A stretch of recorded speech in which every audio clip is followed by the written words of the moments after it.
Now coming from LG, incredible miracle has the red Protoss. This is Seed. So Grubby, when you're playing ZVP on Daybreak, how do you like to open? What do you like to do? What do you watch out for from your opponent? There's several tricks you can do, right? But the most usual thing is a Nexus first. Just because it's a longer map and you want to get some kind of macro advantage, or at least being on par. Now, Seed is going to go for a pylon in the base. This is something that has been gaining popularity recently, because you get to hide your forge and don't show what you're upgrading, so that you could potentially not do it yet and get your tech out faster, or you do it and you breeze straight to 3-0. And finally, of course, sometimes the Zerg does a bust in the front, and if you don't end up losing the forge, you have a little bit more resilience in remaking cannons, in protecting your forge from being taken down and then losing that very vital upgrade. Yeah, being behind on your upgrades, we've seen, can absolutely decimate you. We Yeah. saw, was it yesterday? Oh wait, was that, I don't remember who it was with.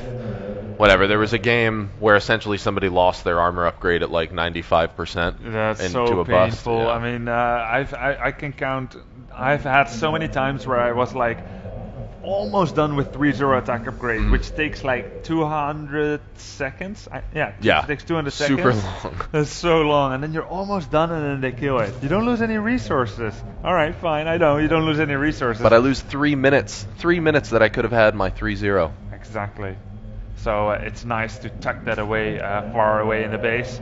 Now, there is no element of scouting here in the early game for Seed, at least not in the very, very early game. He decides to go for that forge after the Nexus, getting a 17 Nexus, and then adding a pylon here at the natural. And RorO is going to use that opportunity to throw up his second base with no obstruction whatsoever. Did open up with the spawning pool, doesn't go for a hatchery. Some Zergs do choose to go for hatchery first if they don't get scouted very early by that probe, but not RorO. I very much like the pool first, because I like getting the queen out just a little bit sooner.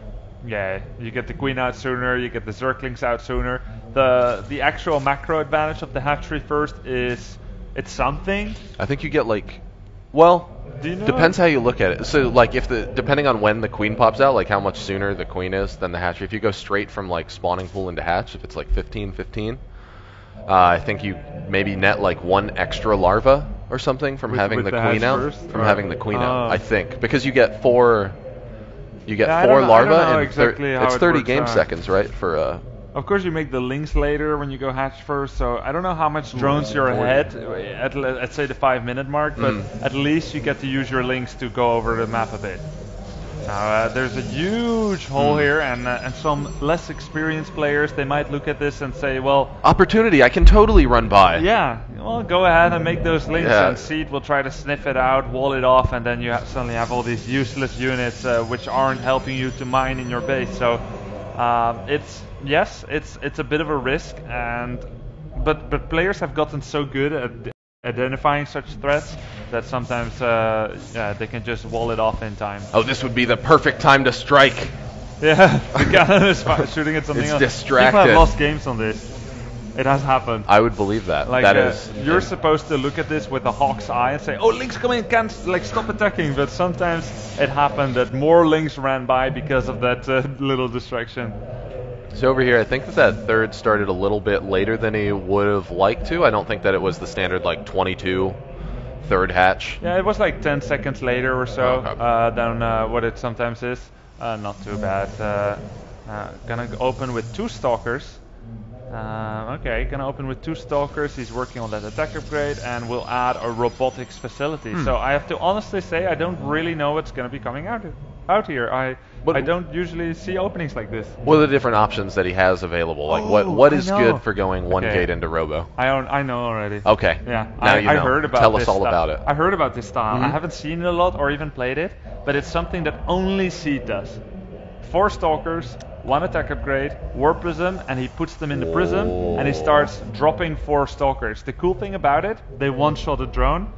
Oh, because you have the +1 attack. Exactly, because now they do 10 damage, which is 40 damage with 4 shots, but the drone will regenerate immediately 1 HP. regenerate 1 HP as soon as he gets damage.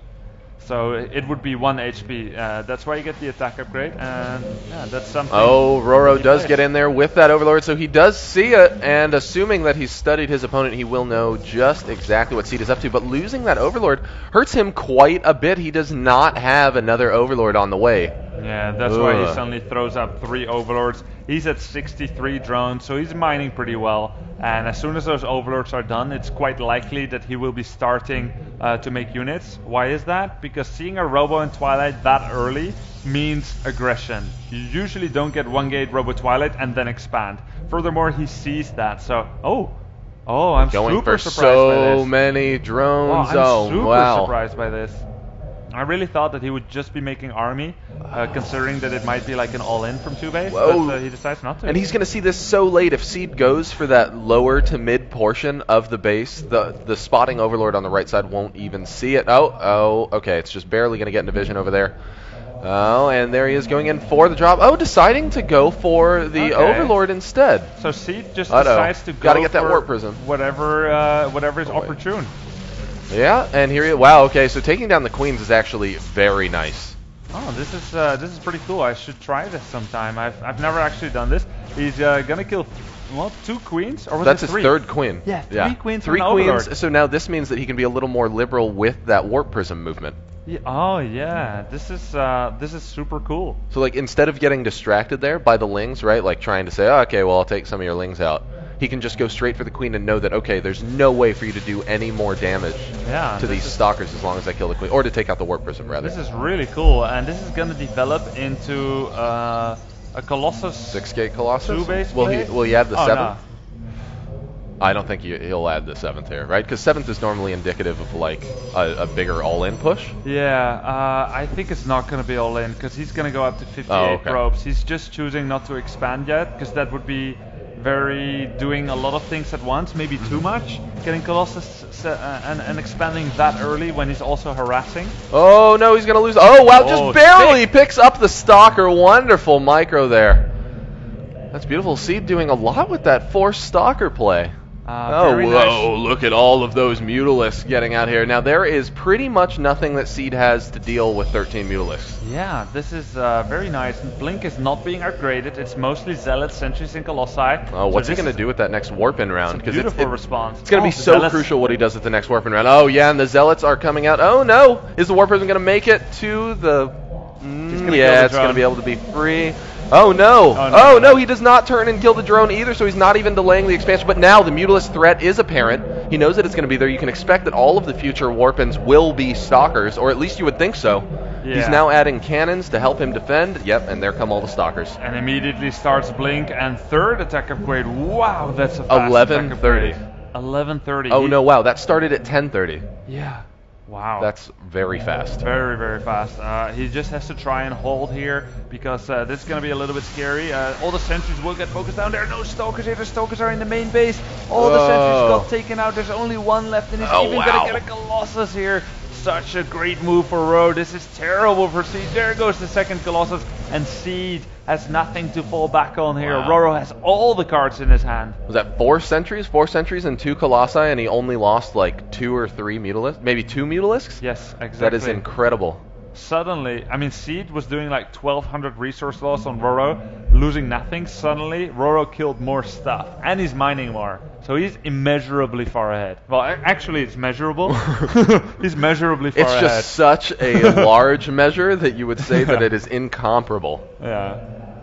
Oh, wow. All right, so behind this, we've got RorO working on his centrifugal hooks, also getting his pathogen glands as well for the infestors, while he also gets that glial reconstruction on the roaches, because who doesn't love fast roaches? And he's also starting his hive as well. RorO's got to be feeling good about this position. Seed is just not really in a good spot to even try to move out to that 3rd right now. Oh wow, but he is going to do it. He is moving his army out to the 3rd base as RorO decides, hey, well, I'm just going to move around and kill all of your cannons in the natural, and then follow up by instead swapping over to the undefended Colossus. Now he does get back with a blink. A couple of those Mutalisks will go down, but losing the Colossus is just so big. He is rebuilding the cannons. I would have loved to see a couple more a couple more probes killed there, but he is just doing such a good job. And now down at the 3rd, we see yet another push with all of these Zerglings, getting some of this around onto those Zealots, and oh man, the Mutalisks once again joining the fight. They are demolishing the units that can attack air there, but the rest of the Stalkers make it into the fight. Having that blink mobility is just so crucial for SEED to defend here. Such good focus firing by RorO. He took down all 4 sentries again. He shift-clicked them with his Mutalisks, while the Lynx were kind of just buying time and taking damage there. A beautiful position here for RorO, who has 3 digits of drones. Wow.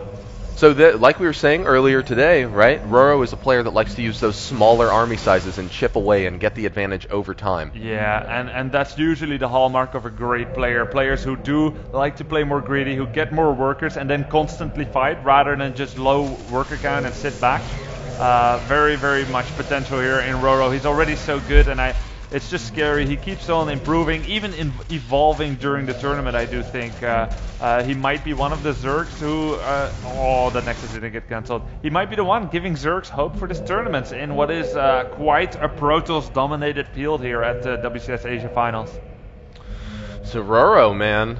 Yes, being that Zerg hope. Now, when you and I spoke earlier, we were talking about SEED's playstyle, how he likes to stop around 56 to 60 probes. Oh, that was Squirtle. Okay, yes. Just kidding. Then it's not SEED. But it seemed like that was what SEED was doing. I mean, he didn't keep building probes after around that 60 mark, and he was highly vulnerable. If he had made it up to his max army composition, he would have had 10 more supply than you would expect, and that would be so good against RorO because he's only going to have a 90 supply army. Yeah, you're right. I mean, SEED was going for this beautiful.